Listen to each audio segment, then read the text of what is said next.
Good good morning student. मेरा नाम स्मृति यादव और मैं आपको 11th क्लास हिंदी का मियां नसरुद्दीन चैप्टर फिर से एक बार लेकर आई हूँ। लेखक हैं इसके कृष्णा सोबती। तो यहाँ पर जो मियां नसरुद्दीन चैप्टर है ये इसमें आपको क्या पता चलता है, इस चैप्टर में आपको पढ़कर समझ में आएगा। जो मियां नसरुद्दीन है लेखक सोबती द्वारा लिखा गया है, तो बात भी मियां नसरुद्दीन और सोबती की हो रही है। एक बार क्या हुआ, ये जो कृष्णा सोबती है ना, ये इनके द्वारा लिखा हुआ है।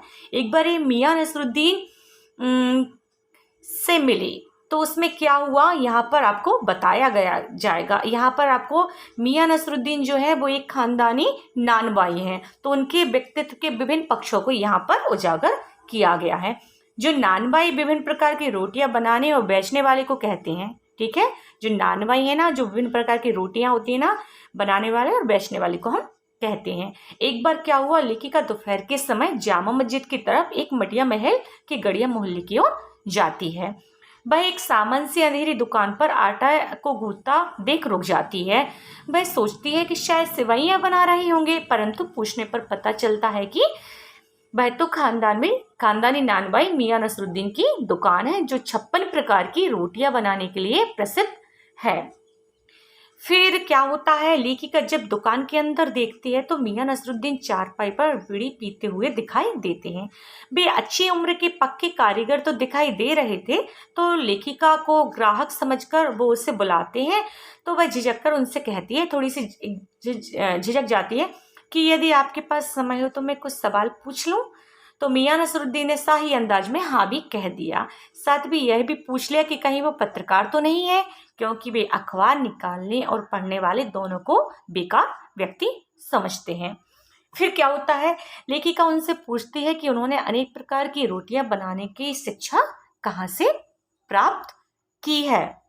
तो मियां ने उत्तर दिया कि यह तो उनका खानदानी पेशा है। ऐसा वो मैं आपको शॉर्टकट में समझा रही हूँ कि खानदानी पेशा है। यह कार्य उन्होंने अपने पिता से सीखा था, ऐसा वो बोलते हैं कि कहाँ से सीखा है, अपने पिता से सीखा है। फिर आप नेक्स्ट पेज पर देखिए। उसके बाद क्या बोलते हैं कि पिताजी की मृत्यु के बाद उन्होंने यह व्यवसाय संभाल लिया। उनके जो पिता थे ना, उनका जो पिता थे मियां बरकत शाही नानबाई गड़ियावाले के नाम से प्रसिद्ध थे, और जो उनके दादा थे, दादा का नाम है आला नानबाई मियां कल्लन के नाम से जाने जाते थे। तो यहाँ पर आपको उनके पिता और दादा दोनों के नाम पता चलते हैं। लेखिका ने जब उनसे पूछा कि क्या उन्हें अपने पिता अथवा दादा की कोई शिक्षा याद है, तो मियां ने उत्तर दिया कि काम ना करने से आता है, शिक्षाओं से नहीं आता। इस पर लेखिका फिर पूछती है कि जब आपने यह काम शुरू किया था तो आपके पिता ने आपको कोई सीख दी थी क्या? तो वो तो अवश्य दी होगी, ऐसा वो पूछती है। इस पर मियां कहते हैं, जिस प्रकार एक शिक्षक बच्चे को अलिफ बे जीम पढ़ना सिखाता है, और एक दूसरी पढ़ाई होती है जिसमें बच्चे को विद्यालय में कच्ची पक्की और दूसरी कक्षा में ना बिठाकर सीधी तीसरी कक्षा में बिठाया जाता है। तो आप बताइए कि उन 2-3 कक्षाओं का क्या हुआ, वो उस लेखक को ही घुमाने लगता है। तीसरी में ही क्यों बिठाया गया, लेखिका तो इसका उत्तर नहीं दे पाती। तो वे स्वयं समझाते हैं कि हमने पहले बर्तन धोना, भट्टी बनाना, भट्टी जलाना आदि सीखा, अंत में नानबाई का हम कार्य भी सीख गए। लेखिका ने उनसे पूछा, आपने खानदानी नानबाई होने की बात कही थी, क्या यहाँ और भी नानबाई हैं? तो फिर इस पर मियां ने बताया कि है तो बहुत, परंतु भी खानदानी नहीं है। उन्होंने कोई पुरानी बात याद करते हुए कहा, एक बार बादशाह ने हमारे बुजुर्गों से पूछ लिया। क्या पूछा? क्या वे कोई ऐसी चीज खिला सकते हैं कि जो ना आग से पकती हो ना पानी से बनती हो।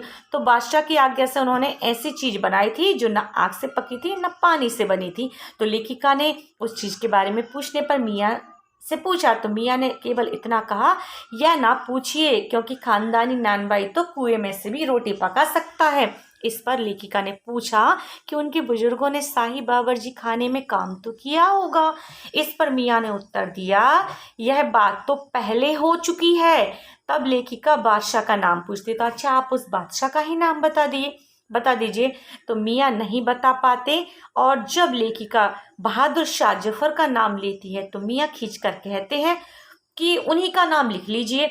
लेखिका को अपनी ओर टकटकी लगाते देखते हुए वे अपने कारीगर को भट्टी सुलगाने के लिए कहते हैं। लेखिका उनसे उनके बेटियों के बारे में पूछना चाहती थी, पर कारीगर के बारे में वो पूछती है कि क्या ये आपके शिष्य हैं?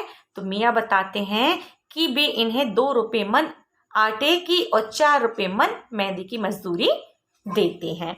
फिर उसके बाद क्या होता है, मियाँ अपनी भट्टी पर बाकर खानी, शीरमाल, ताफ्तान, बेसनी और खमीरी, रुमाली, गाब, दीरा, गाजेवान तो उनकी आधी रोटी बनाते हैं, और तो उनकी रोटी पापड़ से भी अधिक पतली होती है। मियाँ अतीत में खो जाते हैं और गहरी सांस लेकर कहते हैं, अब वह जमाना चला गया पकाने खाने का, जो लोग इज्जत करते थे। अब तो तंदूर से निकली, खाई और सब कुछ समाप्त। यहाँ पर वो इस तरह की बातें बताते हैं। मैंने आपको इस शॉर्टकट में समझाई है कि आपको समझ में आ जाए कि मियाँ नसरुद्दीन कौन है, किस चीज़ में माहिर हैं, इनके दादा का, इनके पिताजी का क्या नाम है, इनकी दुकान कहाँ पर है, ये 56 प्रकार की रोटियां बनाने में माहिर हैं, और वो बोलता है यहाँ पर दूसरा कोई नानवाई नहीं है।